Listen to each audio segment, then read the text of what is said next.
What's up, gang? How are you? Dana, 5 contracts. Let's go through them. The first fight, I think that's exactly what you want on this show, right? He could have maybe taken that 3rd round off, but he kept coming for the finish against a really tough guy. What did you think of that first fight? Yeah, I mean, the guy's an absolute wrecking ball. I think the fight could have been stopped sooner, too. Would have liked to have seen that, but, the kid Ahmad had tons of heart. You know, you tell how bad he wanted to win and how bad he wanted to stay in that fight. I mean, just the body shot, how he recovered from that and was able to stay in the first round is pretty impressive. So, yeah. But this kid, Nazim, gave him no chance. Just stayed on top of him and just kept smashing this kid until he broke him. Next fight, you had Haley Cohen. You said yourself to Laura that you weren't quite sure why you chose to give her a contract. Sitting here now, you've had a few minutes to digest it. Any more? Yeah, I just there was a combination of things that I saw. Like nothing, the fight wasn't some spectacular like some of the other fights that happened here tonight. But there's something about her that I like. She's 7-2 now. She's 30 years old. It's kind of like a now or never thing. So I'm going to give her her opportunity. In the main event, the one that I think caught everyone's eye, full speed ahead, Esteban.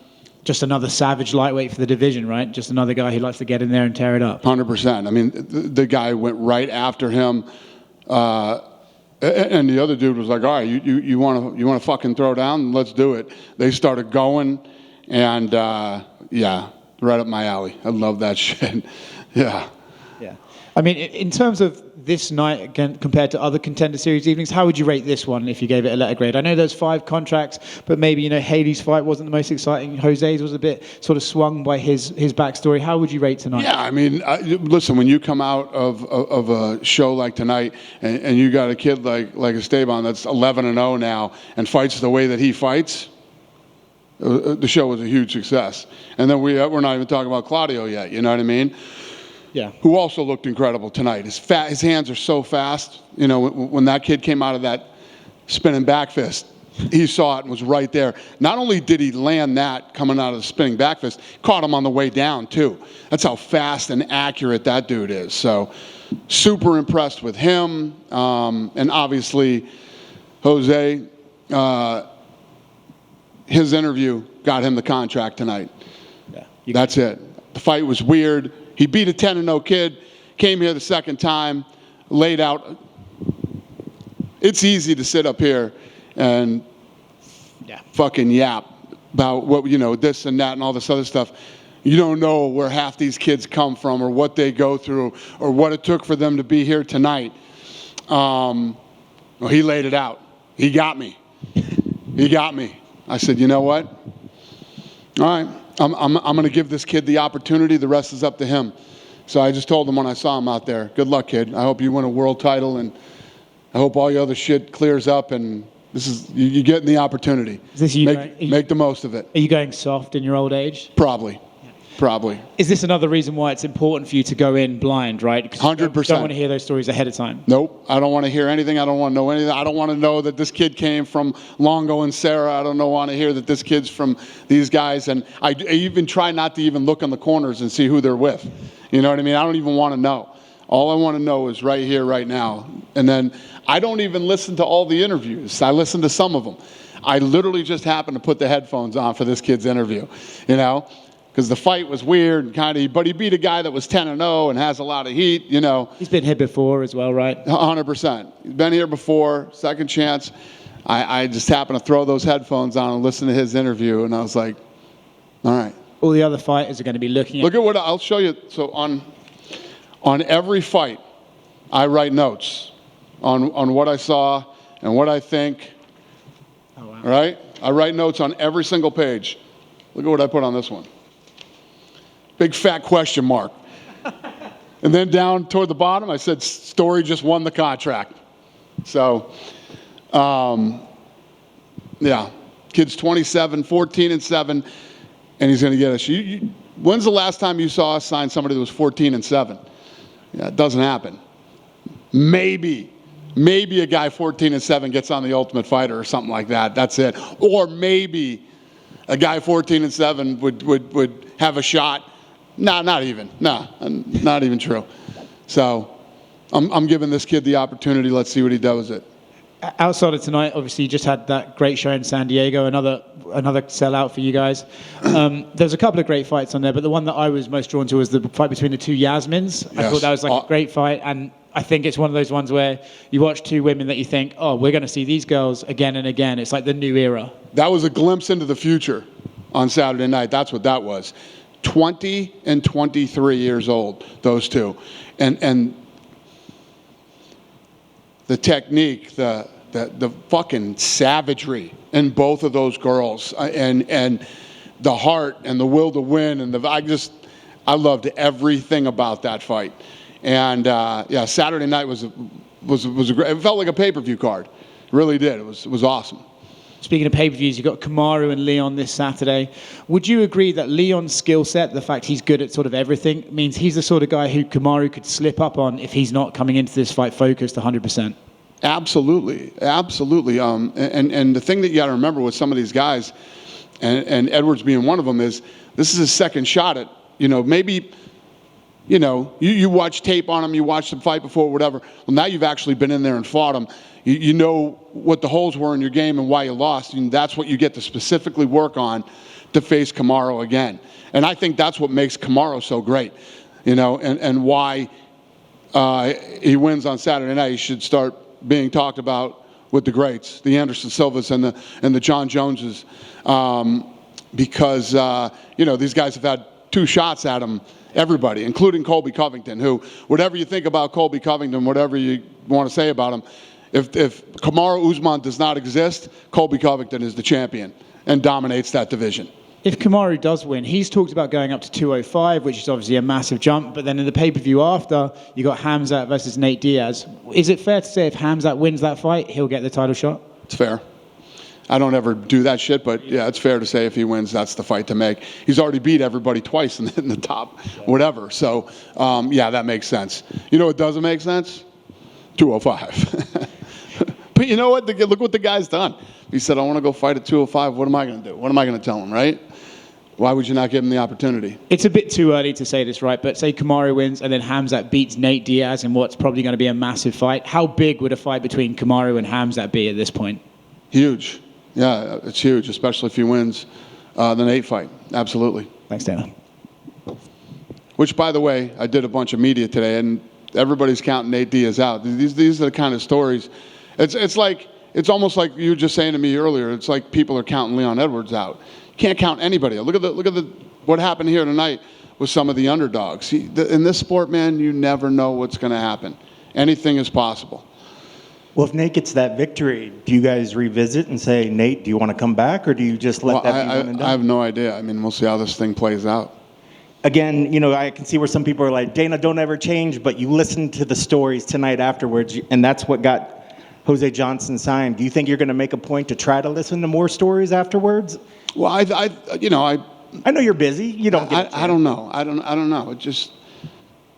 That just sort of happened tonight. That's the way it played out. And like I told you, I liked everything about Haley, but I didn't listen to her interview. And some I do, some I don't. Just so happened I listened to that one, and that kid got me. Another fighter on here, I know a lot of times you don't see the story, but I wonder, did you know any of the story about Thomas Paul coming in here, that he was a deaf fighter? Was this another one of those ones that... I didn't till the show? They started playing the preview, yeah. I thought he had a great performance up to the point he got caught. I think he has a great story. Is this the kind of character and the kind of fighter that you guys would maybe offer to come back to the Contenders again to see if he has... I don't know. I leave that up to the matchmakers. Gotcha. Jumping outside of this event, you recently, in one of the other interviews, it might have been today or yesterday, you talked about some of the mistakes that the UFC made with Shane Burgos and how he ended up leaving his contract. He wanted to try the free agency. What sort of mistakes did you feel were made that maybe that allowed him to slip away? Well, he's not here. That was the mistake, I like the kid. Yeah. Listen, do I think Shane Burgos was going to move on and be a world champion here and all this? No, but he's fun. He's fun. I like guys that come out and they bring it every single time they fight, and guys who want to perform, guys who want to win. Who has it more than that kid does? So I'm happy for him. I'm happy for him, and good for the PFL too. He's a great kid, and not just an exciting, fun fighter, but he's a great person. So, yeah, good for everybody involved in that. Yeah. We're not perfect, but we don't fuck up often. We don't fuck up often, but we fucked that one up. Last one for me. You talked about earlier about this young talent, the 20 and 23-year-olds that were fighting over the Yasmins over at San Diego. You guys signed a 17-year-old to get a chance to come in there and fight on the Contender series. I hope I don't butcher his name, Raul Rosas Jr. What was the decision behind that? I think you guys... I don't know anything about it. So you don't know the story about him? I don't know anything about it. Yeah, spoiler. I'll know when he fights. Yeah, it's pretty interesting, though. I mean, I guess that he has to have something about him for them to even contemplate that at that age, right? I have no idea. Awesome. I have no idea. We'll talk about this after the fight. There you go. Thanks, Dana. All right. Hey, Dana. Going back to UFC San Diego, Chito Vera knocked out Dominic Cruz. What do you see next for him? Is it? Is he close to a title? Because the next few months, the bantamweight division is really heating up. 100%. And that's what we had a matchmaking meeting today, and literally we talked about Chito and all the different guys in the division. But you're exactly right. A lot of fights are happening in that division over the next couple months, and we'll see how that whole thing plays out. But Dominic Cruz, 38 years old, been doing this for a long time. He came out and did what Dominic does. He looked good, great footwork. The awkward movement that he has. Chito Vera dropped him like 3-4 times, and every time that he did, he was very patient. He didn't jump on him and overextend and run in there. He took his time, and I think he felt like he was going to eventually catch him, and he did. I think both guys fought an excellent fight. Is Chito getting to the point where you can take a show to Ecuador? We could take a show anywhere. we could do a fight anywhere in the world, but absolutely we could go to Ecuador. And absolutely, if we go to Ecuador, we're going with Chito Vera. And then finally for me, another ex-UFC fighter retired this past weekend, Rory McDonald, and I just wanted your thoughts on Rory. Oh, I didn't know that. Yeah, that's good. Rory, obviously him and the Robbie Lawler fight, people will remember that fight forever. That's one of the fights that'll go down in history. Yeah, I didn't know that, but I'm happy for him. Is there anything that you could share from his time in the company? No, the thing, I always liked Rory. Rory was always a good kid, and very quiet and he's a silent killer, man. Tough, durable, just very, very tough guy. Thank you. Dana. Yeah. Congratulations. Another amazing night. Thank you. Claudio, the Brazilian, before the fight, he was saying, I'm going to win, and I'm going to make Dana White say, oh, my God, after my fight. Is that what he said? And you actually did. I don't know if you noticed that. I noticed. I thought the kid's fucking head came off. That's why I was yelling, oh, my God. Yeah. Well, mission accomplished. Yeah. Actually, you did all my F, God. But yeah, exactly. How much do you think Lorenzo Fertitta would have liked tonight if he was here? Yeah, well, Lorenzo. I don't know if Lorenzo's bad luck or what, but he picked the wrong night to come, or I picked the wrong night to invite him, whichever one you want to call it. Perfect. My last question for you. This Saturday, UFC Salt Lake City, Paulo Costa, he's fighting again. Yep. And his last fight was here at the Apex, and we know all the issue with the cut weight. Is there any concern about that for this fight, since it's going to be 185 pounds? Yeah, no, I'm not concerned. No, listen, he's a professional, he's a pro. Hopefully he comes in. If both those guys show up and do what they both do, that should be a fun fight. So, no, I'm not worried about anything. So, we'll see. Good? Yeah, go ahead, bud. Hey, Dana, just a question. Claudio came in at, I think, 181.5 on the scales for his fight tonight. He's fought most of his career at 185. I'm just wondering if maybe that's a guy that drops to 170, or does he stay at 185? It's a great question. I didn't notice that on there. I'm looking at it now. Yeah. Wow. That's a big 170 pounder. That's interesting. So what do you say? Did he really not even cut? He just came in at 181? He didn't cut weight? I'm not 100% sure. I just saw the scale. Ask him that when he comes in, if he cut weight. If he didn't, yeah, that's impressive. He can make 170 easy. Sure. And then this past weekend in San Diego, I think one of the biggest pops of the night was when Patty Pimblett walked into the arena. People were chanting, "Oh, Patty the Batty."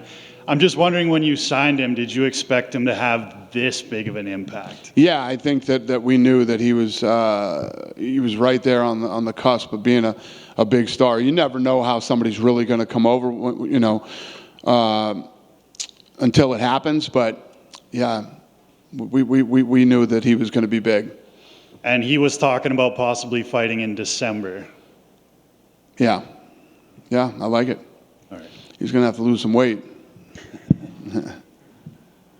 Actually, what do you make of his weight fluctuation? He said he was 200 pounds on Saturday night. What do you make of the fact that he blows up and blows down in between fights? It's not good for you, I mean, we all know that. We know that fluctuating and cutting that much weight is very bad, and it definitely doesn't prolong your career. It's tough on your body and your organs and stuff like that. But listen, he's a grown man. He can do whatever the hell he wants to do. It makes it tough for us too, because when we're in the matchmaking room, we want to throw together a fight. Maybe we could throw him on a card in a month and a half.